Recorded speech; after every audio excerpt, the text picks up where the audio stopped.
For today's video mga labs, samahan nyo kami ng aking unika iha. Mamili kami ng mga ilalagay para sa balikbayan box. So let's go, go, go!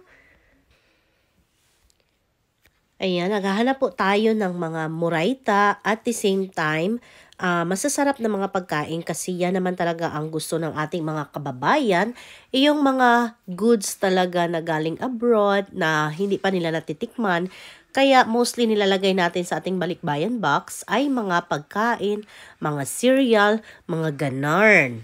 Hindi rin naman talaga magpapahuli itong aking kaparis ngayon sa pamimili dahil meron din siyang chips para sa kanya at ang anghang naman talaga ng chips na yan mga labs.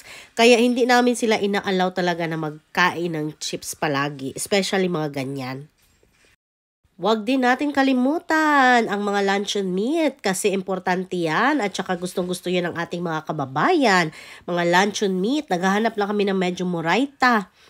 Kuha din tayo ng spam mga loves dahil gustong-gusto yan ng mga kababayan natin, especially kung sino man ang nakareceive ng ating balikbayan box. Ready na ba ang lahat? Ako rin, ready nang ipamigay ito. Siyempre, hindi mawawala ang creamer dahil kapag may kape, mayroong creamer. Dagdagan na rin natin ng mga biscuits, mga cookies, mga wafers, mga loves para sulit na sulit ang ating pagpapadala ng balikbayan box. Shout out nga pala sa nagdagdag ng aming para sa balikbayan box para mapunot na. Maraming salamat po sa nag-sponsor. Ayun, sana all. Sana may mga mabubuti pang tao na mag-sponsor pa more para marami pa tayong mabibigyan. Andito naman kami ni Ate Cass ngayon mga labs sa isang tindahan dito bagong open. Puro organic pala dito. Shocking lang kasi napakamahal.